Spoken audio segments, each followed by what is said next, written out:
partir deste momento, você acompanha o que foi destaque da semana que passou aqui no Jornal Breve.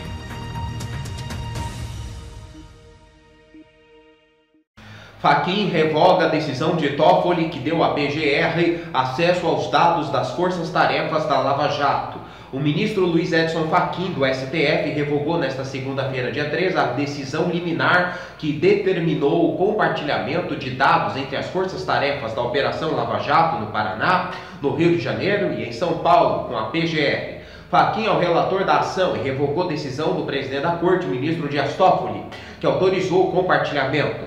No dia 9 de julho, Toffoli atendeu a um pedido da PGR que relatou ter enfrentado resistência ao compartilhamento e à supervisão de informações por parte dos procuradores da República.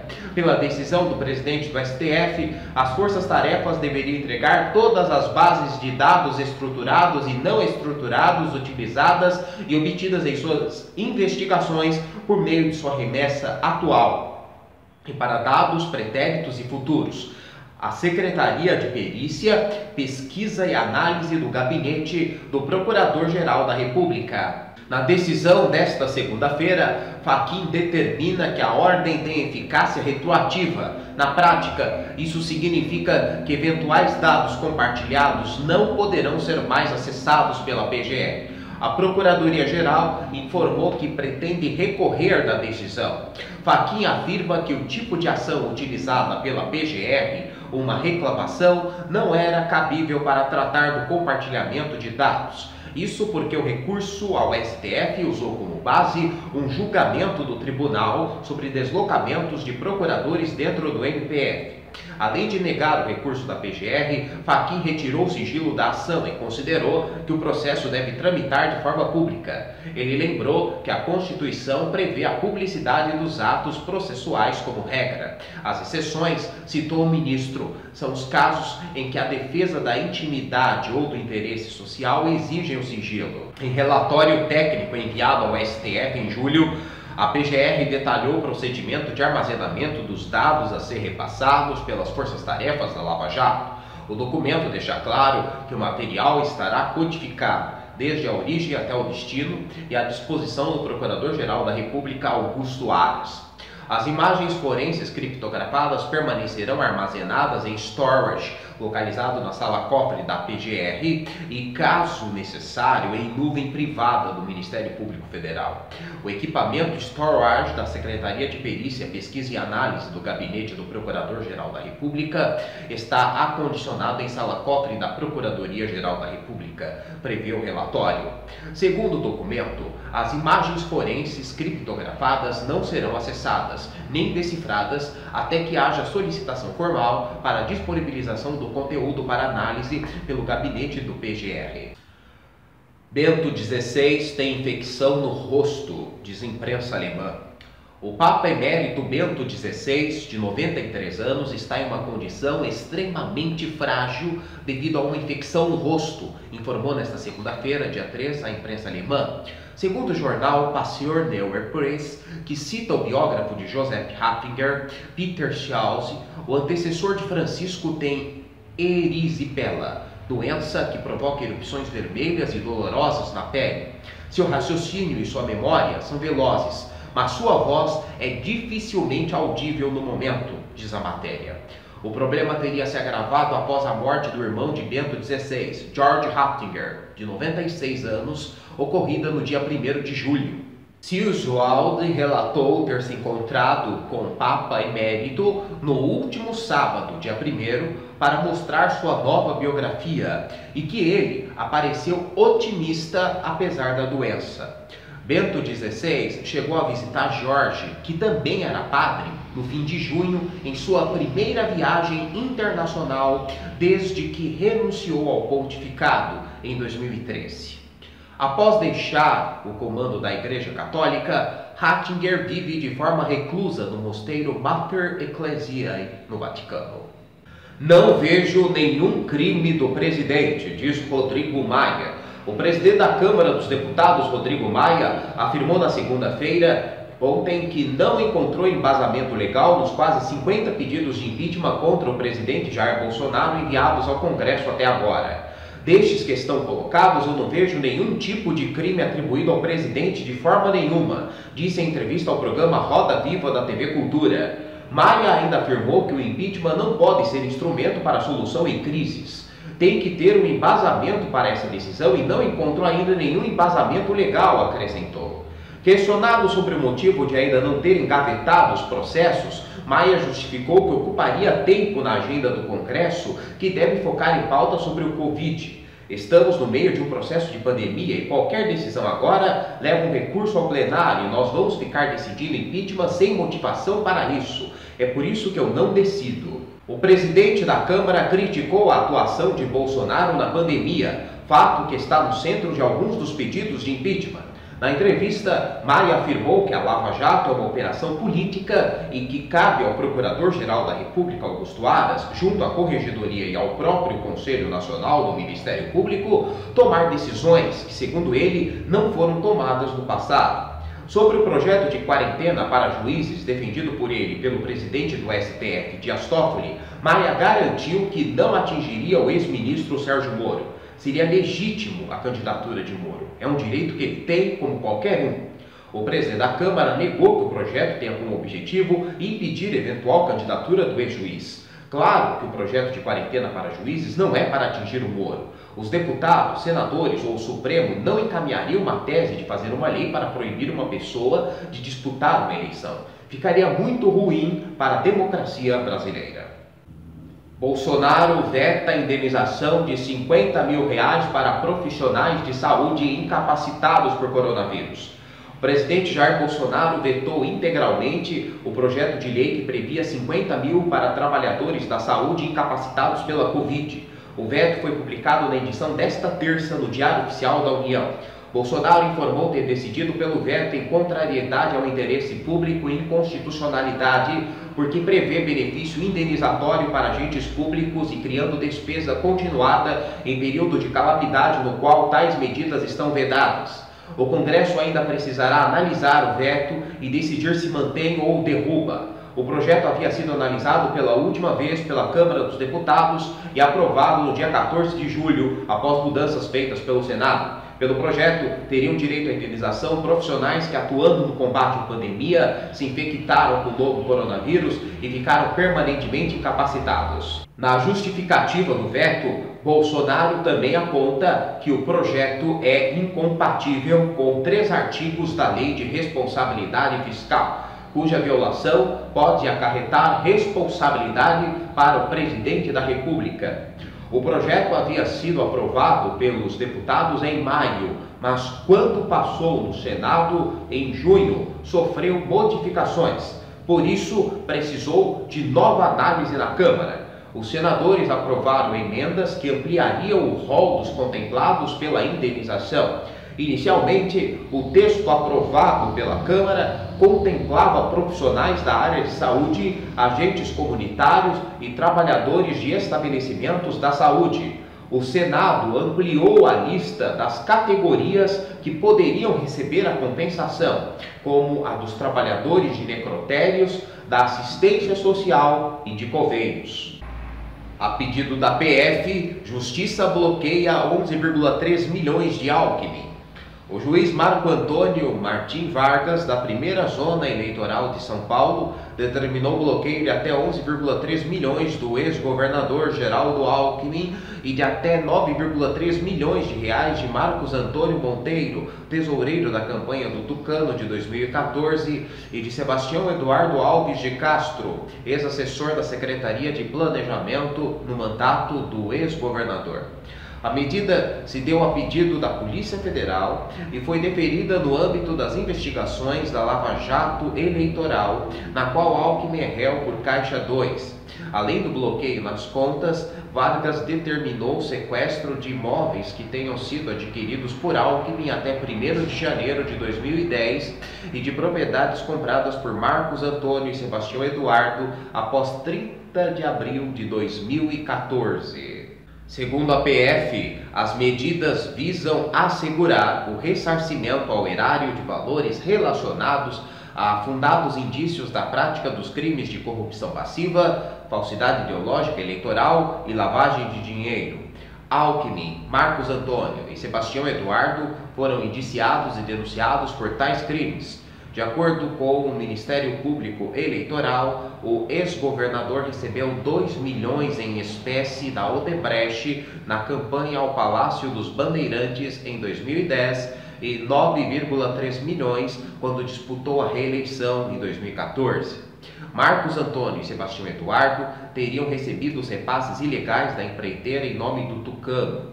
No último dia 30, a denúncia foi aceita por Vargas, que entendeu que foram apresentados indícios suficientes de materialidade dos crimes supostamente cometidos pelo Tucano.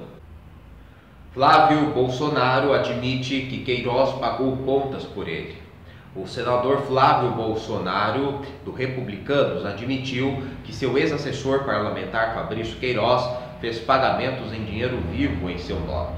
De acordo com o senador, os valores investigados como rachadinha pelo Ministério Público do Rio de Janeiro nada mais são do que pagamentos de contas suas, feitas por Queiroz a mando dele e com dinheiro dele. Flávio negou qualquer ato ilícito. A declaração foi feita em entrevista ao jornal O Globo. O filho do presidente Jair Bolsonaro foi questionado sobre o pagamento de despesas pessoais suas por Queiroz, como plano de saúde e mensalidades escolares das filhas. O senador disse ainda que valores apontados pelo MP, como 120 mil pagos em dinheiro vivo por Queiroz apenas para o plano de saúde de suas filhas, são um montante acumulado ao longo dos anos, com valor mensal irrisório.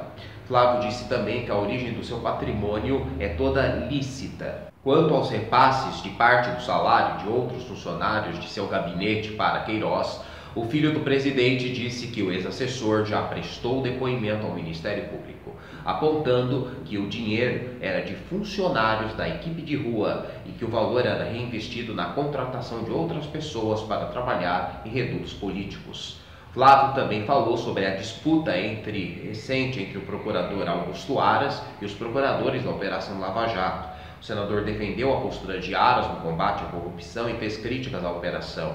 Embora não ache que a Lava Jato seja esse corpo homogêneo, considero que pontualmente algumas pessoas ali têm interesse político ou financeiro, disse.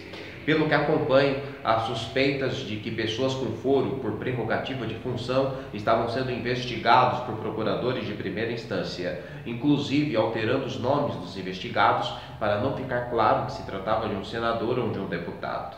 Medida descabida, diz a assessoria de secretário de Transportes de Dória sobre prisão na Lava Jato. Em nota, a assessoria do secretário dos Transportes Metropolitanos do governo de São Paulo, Alexandre Baldi, preso nesta quinta-feira em um desdobramento da Operação Lava Jato, disse que a medida é descabida e as providências para sua revogação serão tomadas. O secretário foi preso pela Polícia Federal em sua casa nos Jardins, na zona oeste de São Paulo. Ele é um dos alvos da Operação Dardanários, que apura desvios na saúde no Rio de Janeiro e em São Paulo, envolvendo órgãos federais. Baldi é apontado por atos suspeitos antes de assumir a pasta no governo de São Paulo. Segundo a investigação, ele usou da influência dos dois cargos para intermediar contratos sobre os quais ganharia um percentual. A TV Globo apurou ainda que entre os contratos investigados estão de organizações sociais com o Hospital de Urgência da região sudoeste, Dr. Albanir Falheiros Machado, Urso, em Goiás, com a Junta Comercial Goiânia e com a Fundação Nacional de Saúde, Funasa Fiocruz. Baldi teria oferecido vantagem a um colaborador para não entregar o esquema. De acordo com a PF, foram apreendidos R$90 mil em um imóvel do secretário em Brasília. Em nota, a Secretaria dos Transportes Metropolitanos disse que colaborou junto à PF enquanto estiveram no prédio. Após as buscas, nenhum documento ou equipamento foi levado pela Polícia Federal. A prisão do secretário é uma das 6 expedidas pelo juiz federal Marcelo Bretas, da 7ª Vara Federal do Rio de Janeiro, na operação. IBGE. Quase 9 milhões perderam trabalho com a pandemia. A população ocupada no Brasil chegou ao menor nível da série histórica iniciada em 2012 pelo IBGE. O Instituto divulgou hoje que houve redução de 9,6% em relação ao trimestre anterior e a de 10,7% na comparação com o mesmo trimestre de 2019.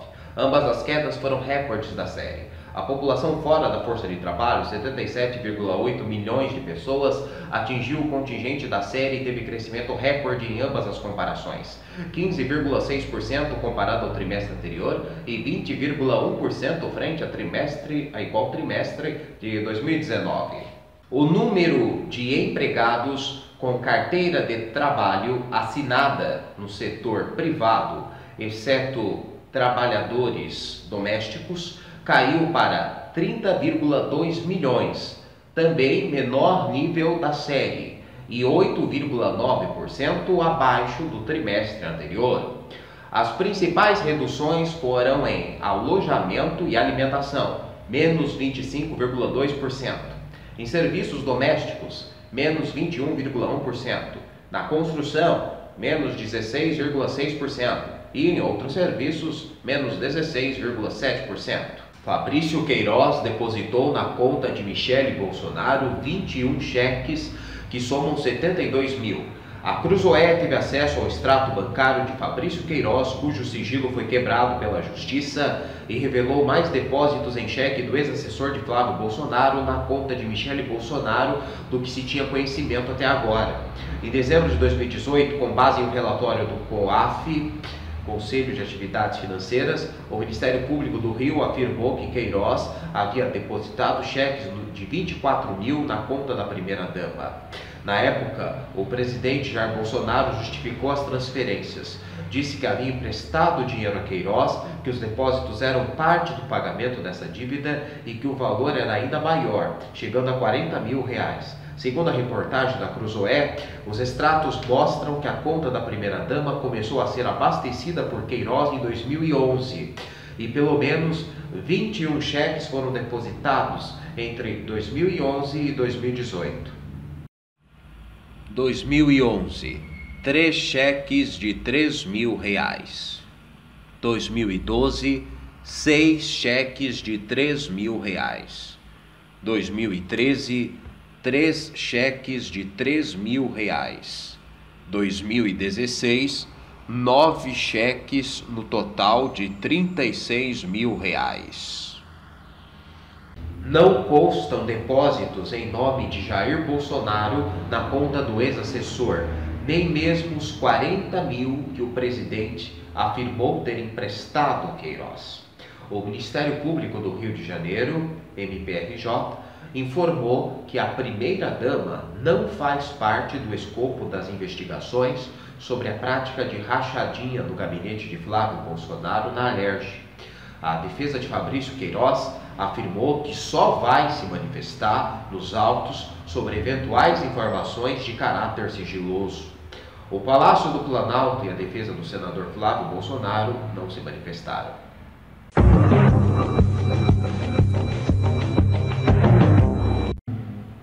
O governo de São Paulo anuncia a volta de aulas presenciais em 7 de outubro. As aulas presenciais das escolas públicas e privadas do estado de São Paulo serão retomadas no dia 7 de outubro, anunciou nesta sexta-feira o governador João Dória, em um adiamento da data inicialmente prevista para a volta às aulas em meio à pandemia de Covid-19, que era 8 de setembro. As aulas presenciais em todo o estado de São Paulo, incluindo rede pública e privada, serão retomadas no dia 7 de outubro, disse Dória em entrevista coletiva no Palácio dos Bandeirantes, na sede do governo paulista. A previsão inicial, como todos sabem, é de que as aulas pudessem ser retomadas dia 8 de setembro. A data foi adiada para 7 de outubro por recomendação do Centro de Contingência do Coronavírus para garantir uma margem de segurança ainda maior para as crianças, adolescentes, professores, gestores e profissionais da rede pública e privada e, obviamente, para seus familiares, acrescentou. Você acompanhou o que foi destaque da semana que passou aqui no Jornal Breve.